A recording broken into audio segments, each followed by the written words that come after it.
um, people trying to flex muscles in my situation. Like I spent yesterday gathering up like half a dozen clips of Mark giving me permission to use his content. And I got a strike from Mark. It claims Mark Terry, not fax paper, dude. It says like Mark Terry did it. It clearly says Mark Terry. So Mark Terry has initiated legal actions against me. So I'm going to expect Mark Terry to be taking actual legal actions against me because my appeal has been granted. So Mark Terry has to go see a lawyer, and Mark Terry, because it says Mark Terry what issued the takedown. No one else. It says Mark Terry, and Mr. Fax Paper is running around saying that he did it, but that means he's signing Mark Terry and making Mark Terry liable for legal actions. Because he's signing Mark Terry's name, not his name. He's signing Mark Terry's name. And even if you have permission to do things for Mark Terry, you don't sign Mark Terry's name. You sign your own name. So I just want to just while you were talking about strikes, because they're running around saying that Jake's taking legal actions. No, I just appealed my strike as my right to do, and they now have to take legal actions, not me. Right. That's YouTube's new rules. I think that just started in 2023. It may have been 2022 as well. I don't really remember for sure when it came into effect. But yes, now when you fight the strike, that is what they say, is that the person that put the strike on you has 10 days to take legal action. Exactly. Yeah, that's a YouTube thing. That's not from the person striking or the person getting the strike. That's YouTube's response to the situation. Or the strike gets removed. If you don't take such legal actions. So Mark Terry, I will happily fight this in the courts with you, Mark Terry, and I will provide the courts information that you're breaking terms of service and you shouldn't be on YouTube.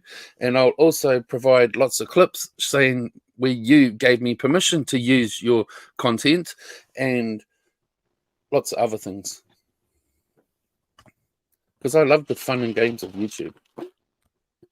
Well, how would that even work? I mean, somebody giving you a strike, knowing if you appeal the strike, fight the strike, it's going to cause then legal actions. What would they have to do? Fly to New Zealand to take legal action?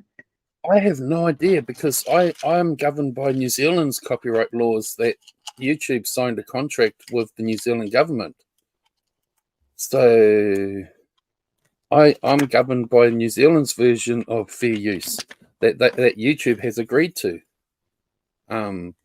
And so I happily use those fair use laws, if that makes sense.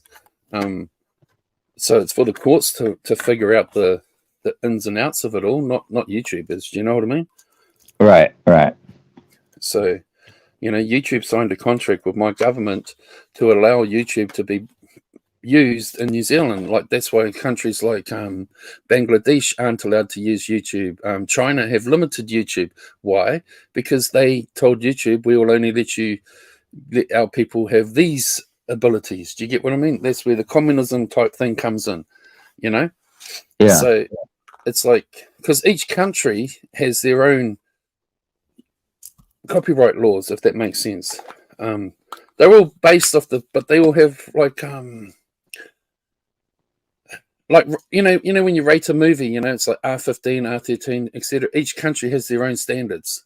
So that's why companies like Netflix, when they come to in America, you have this massive library. Why? Because they have taken on the assumption of the American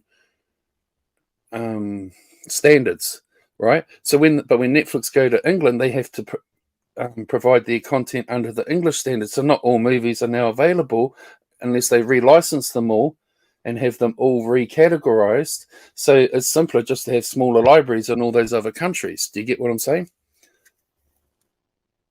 Yeah. Well, because we're all different. We all have So that's different great. rules. We all have different laws. We all fall under different guidelines. Exactly. So I applaud this striking of me, because I'm happy to go to court. Yeah. So P2E on YouTube. I mean, anybody